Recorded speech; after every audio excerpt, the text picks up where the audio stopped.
नमस्कार.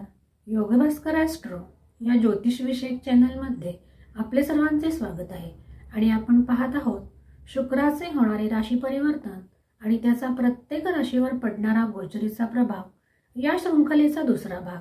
यापूर्वीच्या भागामध्ये आपण शुक्राचे राशी परिवर्तन आणि त्याचा मेष ते कन्या राशीच्या जातकांवर होणारा प्रभाव या संबंधी माहिती जाणून घेतलेली आहे.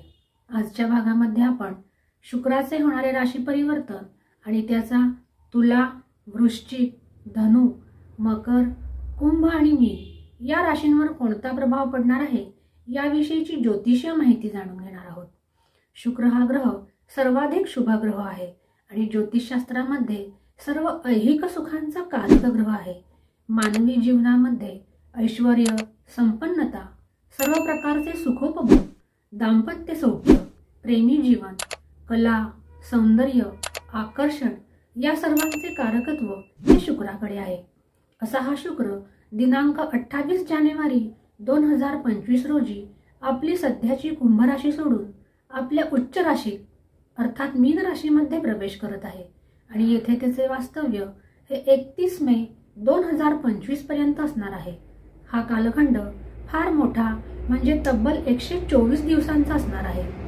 या 124 दिवसांच्या कालखंडामध्ये शुक्र हा ग्रह दिनांक 2 मार्च 2025 रोजी वक्री होणार आहे आणि त्याचा हा वक्री कालखंड दिनांक 13 एप्रिल 2025 पर्यंत असणार आहे आणि त्यानंतर मीन राशीमध्येच तो पुन्हा मार्गस्थ होईल आणि 31 मे 2025 पर्यंत मीन राशीत राहून त्यानंतर तो मेष राशीमध्ये प्रवेश करणार आहे.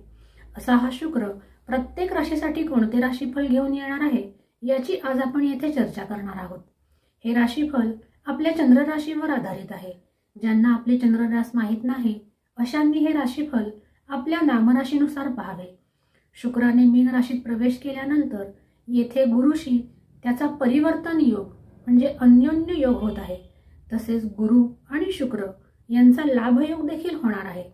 परंतु हा शुक्र मीन राशीमध्ये प्रवेश केल्यानंतर येथे त्याची राहूशी युती होणार आहे आणि ही स्थिती ही फारशी चांगली असणार नाही.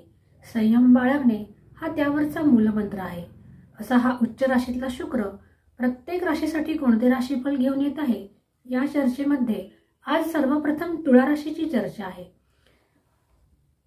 तुळा राशीच्या जातकांसाठी शुक्राचे हे गोचरीचे भ्रमण षष्ठ भावातून होत आहे. षष्ठ भावामध्ये सुद्धा शुक्र हा फारशी वाईट फळे देत नाही, कारण षष्ठातला हा शुक्र व्ययभावाकडे बघतो आणि त्यामुळे भौतिक सुखांची पूर्तता हा ग्रह करत असतो. हा शुक्र षष्ठात असला तरी देखील उच्च भावात आहे. या कालखंडामध्ये तुळ राशीच्या जातकांना तारुण्याचा अनुभव येणार आहे. कलाक्षेत्रातील विद्यार्थी, विशेषतः जे विद्यार्थी कलाक्षेत्रात असून स्पर्धा परीक्षांसाठी तयारी करत आहेत त्यांच्यासाठी हा कालखंड चांगला आहे. तुमच्या कलेचे जर तुम्ही प्रदर्शन भरवणार असाल तर त्यासाठी हा कालखंड अनुकूल असणार आहे. या कालखंडामध्ये विरुद्ध लिंगी व्यक्तींकडून तुम्हाला सहकार्य देखील मिळताना दिसत आहे. परंतु हा कालखंड तुमच्या स्वास्थ्याची काळजी घेण्यास सुद्धा लावणार आहे. शुक्रजन्य विकार जसे की मधुमेह वगैरे जर आजार असतील तर अशांनी या कालखंडात सावध राहावे. सर्व प्रकारच्या भौतिक सुखांसाठी हा कालखंड तुमच्यासाठी चांगला आहे आणि या कालखंडात तुम्हाला तुमच्या भावंडांचे मनाप्रमाणे सौख्य देखील लाभणार आहे. हा शुक्र राहूने युक्त असल्याने तुळ राशीच्या जातकांनी सुद्धा आपले आचरण शुद्ध ठेवणे हे गरजेचे आहे आणि त्याचा अवलंब केल्यास शुक्राचे हे गोचरीचे भ्रमण सर्व तऱ्हेने तुम्हाला अनुकूल सिद्ध होण्यास ही मदत होणार आहे. आणि शुक्र आणि राहू यांच्या युतीचे दुष्परिणाम टाळण्यासाठी गोसेवा नित्य करणे हे गरजेचे आहे. तर वृश्चिक राशीच्या जातकांसाठी शुक्राचे हे गोचरीचे भ्रमण पंचम भावातून होत आहे. हा भाव प्रेम, भावना, संतती आणि विद्या यांचा भाव आहे. प्रेमीजनांसाठी हा शुक्र अनुकूलता घेऊन येत आहे.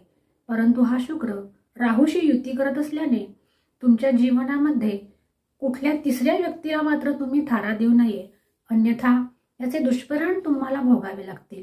विद्यार्थी वर्गासाठी शुक्राचे हे उच्च भ्रमण फारसे अनुकूल नाही, कारण शुक्र हा भोगाचा कारक ग्रह आहे.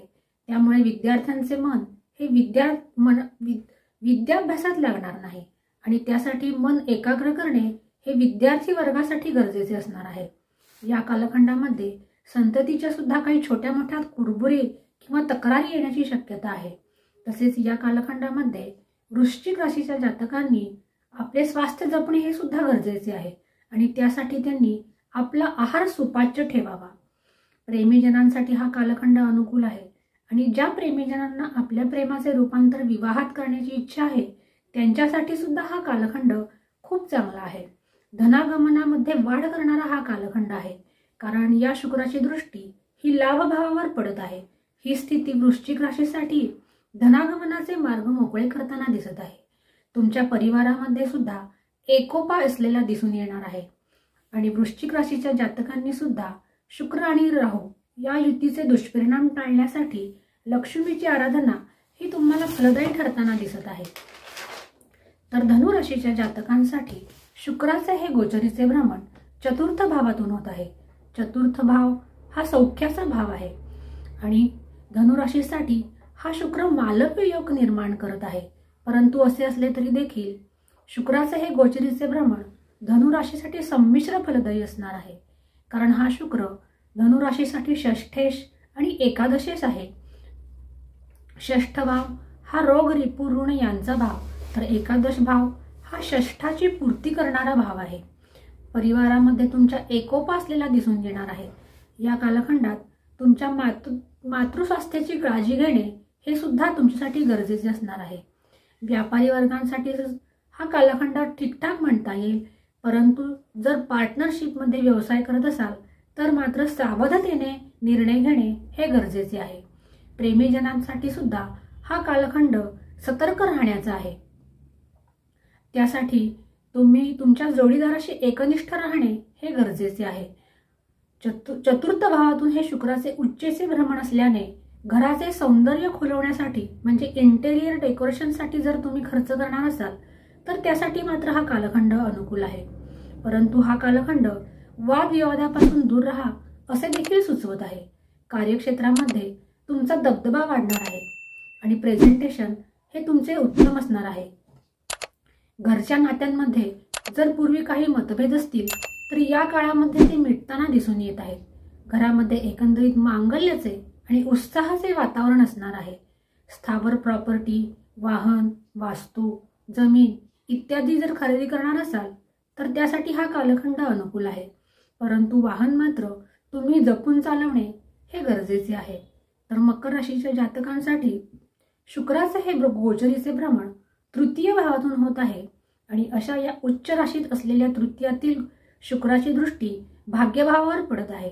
मकर राशीसाठी सुद्धा हा शुक्र अनुकूलता घेऊन येत आहे. तुमचे मनोरथ पूर्ण करणारा हा कालखंड आहे. लहान सहान प्रवास योग देखील तुम्हाला या काळामध्ये येऊ शकतात. या काळामध्ये तुम्ही काही नवीन योजना देखील राबवू शकाल.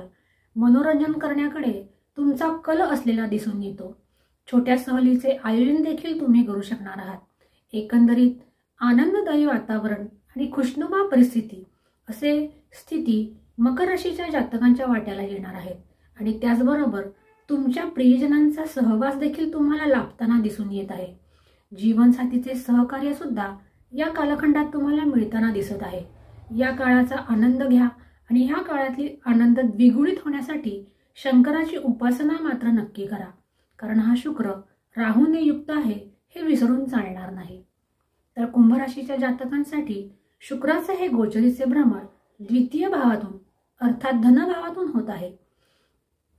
धनभावामध्ये शुक्र हा चांगली फळे देतो, परंतु हा शुक्र राहूने युक्त आहे. त्यामुळे कुंभ राशीच्या जातकांनी व्यसनांपासून दूर राहणे हे फार गरजेचे आहे. आर्थिकदृष्ट्या एकंदरीत ही स्थिती मजबूत आहे. पैतृक संपत्तीचा लाभ सुद्धा या कालखंडामध्ये तुम्हाला घेता येणार आहे. तुमची वाणी गोड असणार आहे, परंतु त्यात कडवटपणा येण्याची सुद्धा शक्यता राहूमुळे उत्पन्न होणार आहे. भाग्यशाचे धनस्थानातून गोचरीचे भ्रमण ही स्थिती आर्थिकदृष्ट्या तुम्हाला मजबूत बनवणार आहे. घरामध्ये सुद्धा एकंदरीत मधुर वातावरण असणार आहे, परंतु चुकीच्या कामांपासून दूर राहणे हे सुद्धा तुमच्यासाठी अत्यंत गरजेचे आहे आणि त्यासाठी शंकराची आणि मारुतीची उपासना तुमच्यासाठी फलदायी ठरणार आहे. अनैतिक कार्यापासून दूर राहिल्यास शुक्राचे हे गोचरीचे भ्रमण तुम्हाला मनासारखी सफलता मिळवून देण्यास सहाय्यकारी ठरणार आहे. तर मीन राशीच्या जातकांसाठी शुक्राचे हे गोचरीचे भ्रमण तुमच्या राशीवरून म्हणजे लग्नी होत आहे आणि मीन राशीसाठी सुद्धा हा शुक्र मालव्य योग निर्माण करत आहे. तुम्ही पूर्वी केलेल्या चांगल्या कामाची पोचपावती या काळात तुम्हाला मिळणार आहे. व्यक्तिमत्व तुमचे आकर्षक बनण्यास हा शुक्र तुम्हाला मदत करणार आहे. तसेच या कालखंडामध्ये तुमच्या छोट्या भावंडांचे सहकार्य सुद्धा तुम्हाला प्राप्त होताना दिसत आहे. आशेचा एक नवीन किरण तुमच्या जीवनात डोकावणार आहेत. जीवनातल्या प्रत्येक क्षेत्रामध्ये आनंदाची बौछार करणारा हा उच्चेचा शुक्र तुमच्यासाठी आला आहे. परंतु असे असले तरी देखील हा शुक्र राहूने युक्त आहे आणि असा हा शुक्र मीन राशीसाठी अष्टमेश असून तो लग्नी गोचर करत आहे. त्यामुळे स्वतःच्या स्वास्थ्याची काळजी घेणे हे गरजेचे आहे. छोट्या मोठ्या काही तक्रारी किंवा स्वास्थ्यविषयक कुरबुरी असूही शकतात, परंतु तुम्ही तुमच्या स्वास्थ्याची जर चांगली काळजी घेतली तर शुक्राचे हे गोचरीचे भ्रमण तुम्हाला आनंददायी सिद्ध होण्यास हे नक्कीच मदत मिळणार आहे. अशा रीतीने आज आपण शुक्राचे होणारे राशी परिवर्तन आणि त्याचा प्रत्येक राशीवर पडणारा गोचरीचा प्रभाव या शृंखलेचा दुसरा भाग पाहिला. अशाच प्रकारच्या नवनवीन ज्योतिषी आणि धार्मिक विषयांच्या खात्रीशीर माहितीसाठी चॅनलला लाईक आणि सबस्क्राईब नक्की करा. आज आपण येथेच थांबूया. पुन्हा भेटूया एका नवीन ज्योतिषीय विषयासह. तोपर्यंत नमस्कार.